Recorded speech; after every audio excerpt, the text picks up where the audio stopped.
Bonjour et bienvenue pour ce nouvel épisode de la série 10 minutes théologiques. Merci à l'équipe de me donner l'opportunité d'aborder un sujet aussi essentiel aujourd'hui. Le thème que nous allons aborder est le suivant. Les apôtres et les prophètes de la Bible sont uniques dans l'histoire. Quand on parle aujourd'hui de ministère, d'autorité spirituelle ou de titre, un risque réel apparaît. Celui de placer sur le même plan les apôtres et les prophètes bibliques et les responsables au ministère exercés dans l'Église aujourd'hui. Cette confusion peut sembler anodine, mais elle a des conséquences théologiques profondes, notamment sur la question de l'autorité, de la révélation et de la nature même de l'Église. Je voudrais vous montrer ceci aujourd'hui. Les apôtres et les prophètes de la Bible occupent une place unique, fondatrice et non reproductible dans le plan de Dieu et dans l'histoire du salut. Ils ne sont pas simplement des modèles de ministère parmi d'autres, mais ils sont en réalité des instruments choisis par Dieu pour poser les fondations doctrinales et révélatoires de l'Église. Leur autorité était directement liée à l'inspiration divine et à la révélation normative qui a conduit à la formation des Écritures. Par conséquent, aujourd'hui, aucun homme ni aucune femme de Dieu, après la clôture du canon biblique, ne peut prétendre exercer une autorité du même ordre, ni se voir attribuer un statut équivalent à celui des apôtres ou des prophètes bibliques. Les ministères actuels, aussi légitimes et utiles soient-ils, s'inscrivent dans une autre fonction. Non pas celle de fonder ou de révéler, mais d'enseigner, d'appliquer et de transmettre fidèlement ce qui a déjà été donné une fois pour toutes. Cette distinction qui protège l'Église à la fois de l'orgueil spirituel et des dérives doctrinales, tout en honorant pleinement l'autorité unique des Écritures. L'apôtre Paul écrit aux Éphésiens que l'Église est édifiée sur le fondement des apôtres et des prophètes. Jésus-Christ lui-même étant la pierre angulaire. Éphésiens chapitre 2, verset 20. Cette image est déterminante. Un fondement ne se pose qu'une seule fois. On ne construit pas les fondations à chaque génération. Elles sont posées une fois pour toutes, puis l'édifice se développe au-dessus.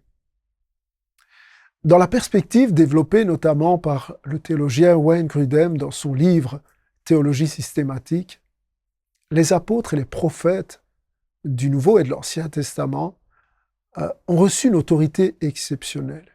Il décrit les apôtres comme des témoins directs du Christ ressuscité.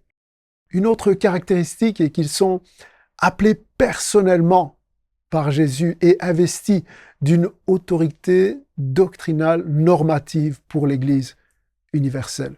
C'est à travers eux que Dieu a donné le Nouveau Testament. Paul rappelle explicitement que l'évangile qu'il annonce ne vient pas des hommes, mais par révélation de Jésus-Christ. Galates chapitre 1, verset 12. Autrement dit, les apôtres, dans le sens biblique du terme, ne sont pas des penseurs spirituels brillants ou des leaders charismatiques parmi d'autres.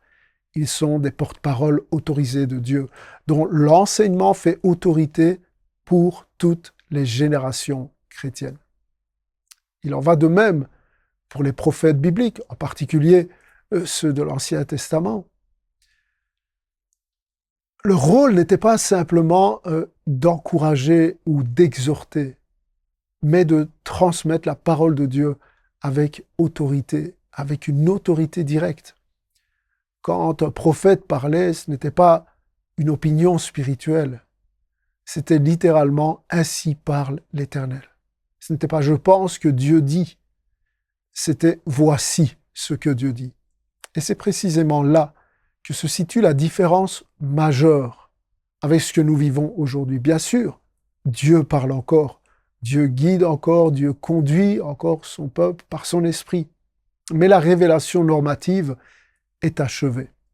Elle est pleinement contenue dans les Écritures. Il n'y a plus de nouvelles révélations doctrinales à attendre et qui viendraient s'ajouter à la Bible. Toute parole, toute direction, toute impression spirituelle doit désormais être soumise à l'autorité de l'Écriture et non l'inverse.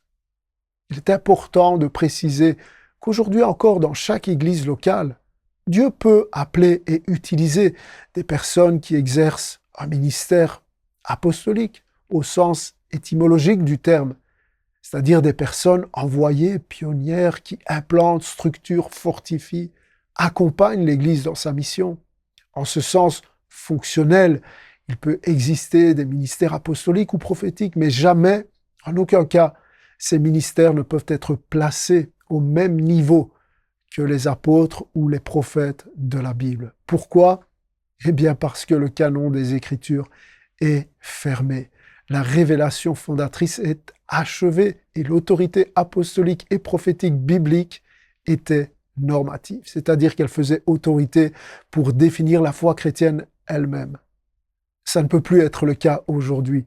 Toute autorité spirituelle contemporaine est dérivée, soumise et évaluée à la lumière de l'Écriture et non l'inverse. C'est pourquoi appeler aujourd'hui quelqu'un apôtre ou prophète doit se faire avec discernement, afin d'honorer les dons et les ministères, mais sans jamais affaiblir l'autorité unique de la parole de Dieu.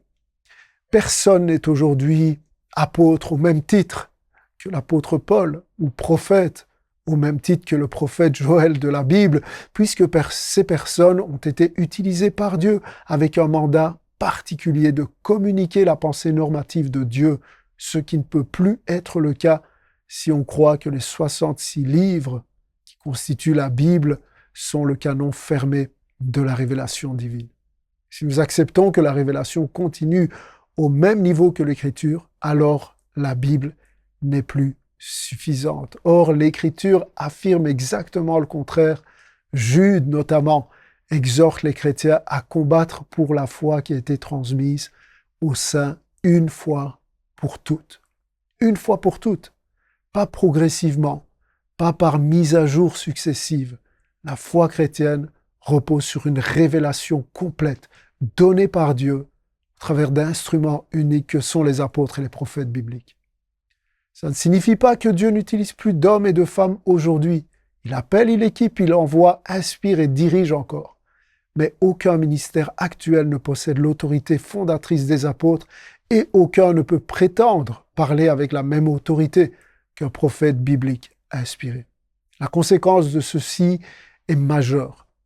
L'Église ne se construit pas sur des personnalités, des révélations personnelles ou des figures charismatiques, mais sur la parole de Dieu déjà donnée. Le rôle des pasteurs, des enseignants et des responsables n'est pas d'ajouter quelque chose à la révélation, mais d'étudier et d'enseigner fidèlement ce qui a déjà été révélé. C'est là une sécurité immense pour l'Église. Notre foi ne dépend pas de la voix la plus forte, du leader le plus convaincant ou de la dernière révélation à la mode. Elle repose sur un fondement inébranlable. Jésus-Christ révélé dans l'Écriture par les apôtres et par les prophètes. En conclusion, reconnaître que les apôtres et les prophètes de la Bible sont uniques dans l'histoire. Ce n'est pas limiter Dieu, c'est au contraire honorer la sagesse de Dieu qui a choisi de révéler pleinement son plan de salut une fois pour toutes, afin que l'Église puisse vivre dans la stabilité, la vérité et la maturité. Aujourd'hui encore, Dieu bâtit son Église, mais il a bâti sur un fondement déjà posé, et ce fondement tient toujours.